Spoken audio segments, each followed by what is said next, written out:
Madam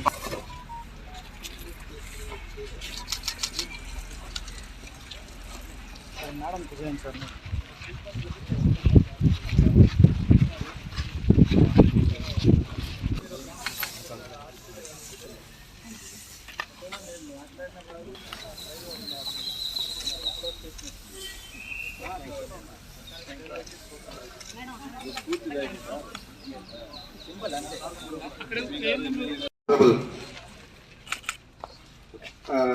శ్రీమతి G Vidyadhari IAS madam గారు, joint collector Chittoor.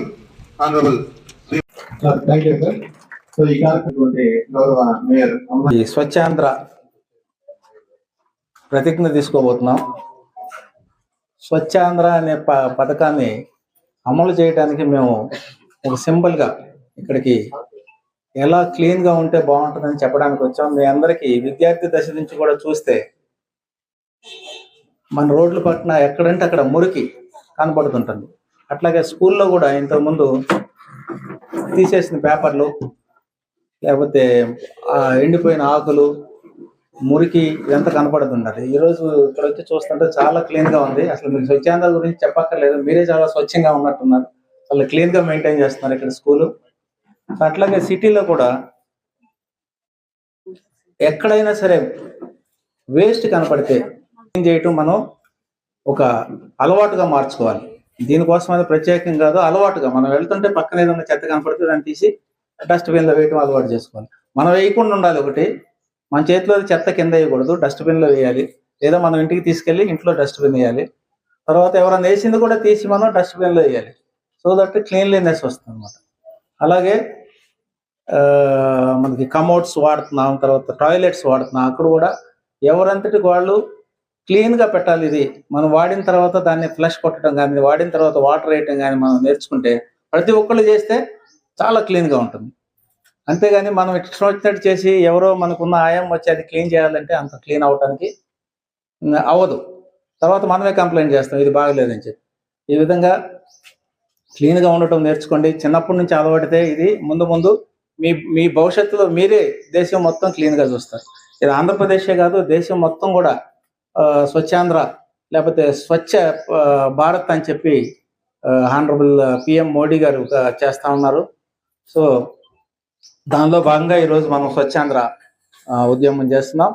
So మీరందరూ దీన్ని దృష్టిలో పెట్టుకొని క్లీన్గా ఉండటం, మన పరిసరాలు క్లీన్గా పెట్టడం, మనం క్లీన్గా ఉండటం నేర్చుకుందాం. Thank you very much. ఈ పాఠశాల ప్రిన్సిపల్ గారికి, చిన్నారులకు అందరికీ శుభాకాంక్షలు. ఈరోజు మంచి కార్యక్రమంలో మనం అందరం కూడా భాగస్వాములు అవుతున్నాము. దేశ స్థాయిలో స్వచ్ఛ భారత్ కానీ, మన రాష్ట్రంలో స్వచ్ఛాంధ్ర స్వర్ణాంధ్ర అనే పిలుపుతో గౌరవ ముఖ్యమంత్రి గారు ప్రారంభించిన ఈ వినూత్నమైన కార్యక్రమం అన్ని ప్రాంతాల్లోనూ ఈరోజు 3వ శనివారం ప్రతి నెల ఒక ఘనంగా జరుపుకోవాలి. దాంట్లో అందరం కూడా భాగస్వాములు కావాలి. ఇది జిల్లాల్లో ఎలా జరగబడుతుందో చూసి నివేదికలు ఇవ్వండి అని ప్రతి జిల్లాకు కూడా ప్రత్యేక అధికారులను నియమించడం, అలాగే జోనల్ స్థాయిలో కూడా స్పెషల్ చీఫ్ సెక్రటరీలను స్పెషల్ ఆఫీసర్స్ గా పెట్టి ఈ కార్యక్రమాన్ని ఒక పెద్ద ఎత్తున రాష్ట్రం అంతా కూడా ఈరోజు జరుపుకుంటున్నాం. ఇటువంటి కార్యక్రమాన్ని ప్రారంభించినందుకు వారి దార్శనికతకు మనం ఎప్పుడు కూడా గుర్తుపెట్టుకోవాలి. దేశం మన వ్యక్తిగతంగా మన నుంచి ప్రారంభం కావాలి. ఇది ఏ మున్సిపల్ కార్మికులతో, పంచాయతీ కార్మికులతో కాదు, ప్రతి ఒక్కరి బాధ్యత. ఇంటి నుంచి ఒక వ్యక్తిగా, తర్వాత ఒక ఇంటిలో కుటుంబ సభ్యుడిగా, పాఠశాలలో విద్యార్థిగా, కార్యాలయాల్లో ఒక పనిచేసే యాంత్రికులు కానీ అందరూ ప్రతి ఒక్కరూ కూడా వారి పరిసరాలను పరిశుభ్రంగా ఉంచుకుంటే మనం స్వచ్ఛాంధ్రను స్వర్ణాంధ్రను సాధిస్తాం. ప్రపంచ స్థాయిలో మీరు చూసినట్లయితే జపాన్ దేశంలో 120 సంవత్సరాలు బతికే వాళ్ళు కూడా చాలా మంది ఉంటారు. యావరేజ్ ఏజ్ 90 పైచిలుకు ఉంది. అంత ఆరోగ్యకరంగా ఆ దేశం ఉండడానికి ప్రధానమైన కారణం స్వచ్ఛత.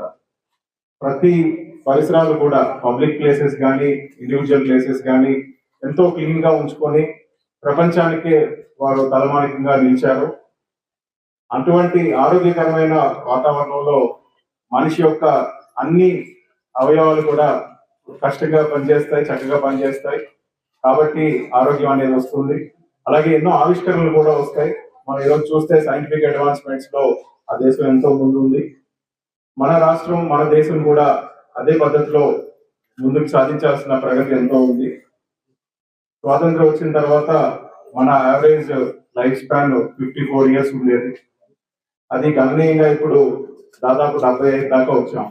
ప్రతి ఒక్కరూ స్వచ్ఛతను ఒక ఉద్యమంగా తీసుకొని ఆరోగ్యాన్ని పెంపొందించుకునే విధంగా మన పరిసరాలను పరిశుభ్రంగా ఉంచుకోవాలని అందరికీ విజ్ఞప్తి చేస్తూ, ఈ రోజు ఈ పాఠశాలలో, గురుకుల పాఠశాలలో విద్యార్థులు కూడా ఎంతో చక్కగా నీట్ గా వారి పరిసరాలను ఉంచుకుంటున్నారు. క్లాస్ రూమ్ కానీ, ప్లే గ్రౌండ్ కానీ, స్కూల్ కానీ ఎంతో ఆదర్శవంతంగా ఉంది. ఇటువంటి పాఠశాలలు మన రాష్ట్రం అంతా కూడా నెలకొల్పడాలి. నేను నా పరిసరాల పరిశుభ్రత కొరకు ప్రతిరోజు కొంత సమయం కేటాయిస్తానని, స్వచ్ఛత కార్యక్రమాల కొరకు శ్రమదానం చేసి పరిశుభ్ర ఆంధ్రప్రదేశ్ సాధించే సంకల్పాన్ని